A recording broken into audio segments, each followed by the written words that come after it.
केंद्र की मोदी सरकार के 9 साल पूरे होने और संसद भवन के उद्घाटन के मुद्दे को लेकर कांग्रेस देश भर में प्रेस कॉन्फ्रेंस कर रही है। जहां इसी कड़ी में रायपुर के कांग्रेस भवन में कांग्रेस सांसद प्रमोद तिवारी द्वारा प्रेस वार्ता को संबोधित किया गया। वहीं कांग्रेस सांसद प्रमोद तिवारी ने मोदी सरकार के ऊपर तंज कसा है। जहां प्रमोद तिवारी ने देश में महंगाई और बेरोजगारी पर सवाल उठाए हैं। लोकतंत्र में हर किसी को अपनी बात कहने का अधिकार होता है।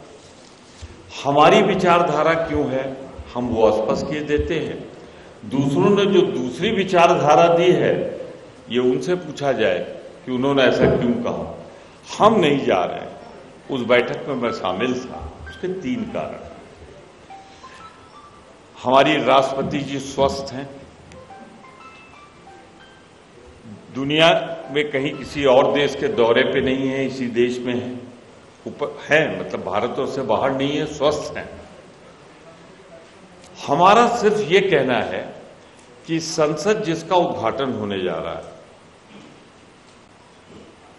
उसका मुखिया कौन है, संविधान जो बनेगा उसका मुखिया कौन है, दोनों सदनों का समवेत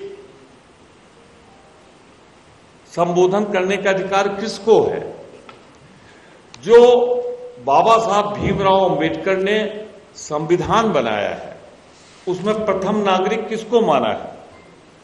तो शताब्दियों में अगर एक संसद भवन बने तो संसद की मुखिया और संविधान के मुखिया राष्ट्रपति करें, ये हमारी विचारधारा है। और इस विचारधारा से 20 दल सहमत हैं। अब बहुत से लोग नहीं सहमत हैं, उनकी विचारधारा है। हम तो ये मानते हैं कि वहां महामहिम राष्ट्रपति जी भी रहती, हमारे आदरणीय प्रधानमंत्री जी भी रहते, हमारे संसद के जो सभापति उप सभापति जो हैं उपराष्ट्रपति वो भी रहते, नेता विरोधी दल भी रहते, लोकसभा के अध्यक्ष भी रहते, हम सब होते सदन में।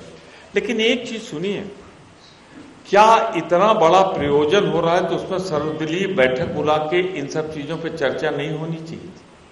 तो जब आप हमको कोई प्लेटफॉर्म दे ही नहीं रहे हैं कि जहां हम अपनी बात रख सकें, तो हम संवैधानिक मुखिया और संसद के मुखिया से न कराए जाने।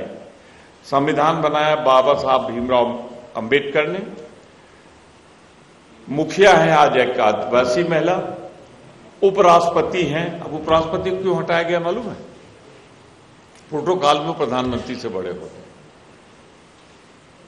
तो वो रहे तो ये कैसे उद्घाटन करें, तो उनसे भी कहा गया, दोनों देश में है तो उनको भी रखते, आदरणीय प्रधानमंत्री जी भी रहते, हम लोग सब रहते।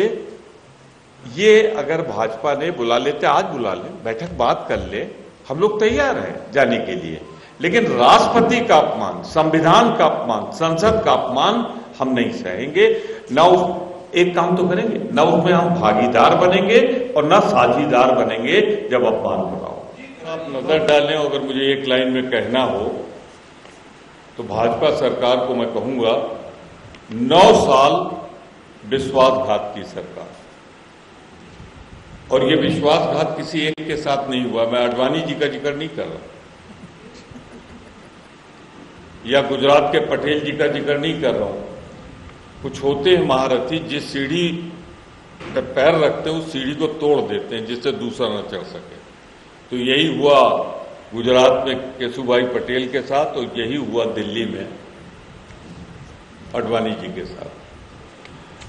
तो ये 9 साल विश्वासघात की सरकार है जो भारत की जनता के साथ विश्वासघात हुआ। 9 साल नए नए जुमलों की सरकार है। ऐसे ऐसे जुमले गढ़े जाते हैं जो मेरे ख्याल से बहुत दिन कोई रिसर्च करे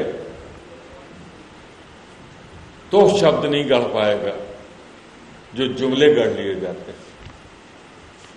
मैं किसी के सर्टिफिकेट के बारे में, शिक्षा के बारे में कोई बात यहां नहीं कर रहा हूं, सिर्फ रिसर्च की बात कर रहा हूं। 9 साल झूठे वायदों की सरकार, जो कह दिया वो किया नहीं। आगे मैं विस्तार से मैंने आप सबको दिया है, लिखने की जहमत ना फरमाएं तो अच्छा है। मैं अभी बंटवा दूं आप चाहें, जिससे कि आपका ध्यान मेरी तरफ रहे। बंटवाया है? अभी बंटवाएंगे? नहीं, दे दीजिए, हमें कुछ नहीं छिपाना, और जो है सब बोलूंगा मैं। दे दीजिए उसको, मैं 2 मिनट रुक जाता हूँ, तो आप सबका ध्यान लिखने में नहीं रहेगा, फिर सीधे आप संबोधित करेंगे। दे दीजिए।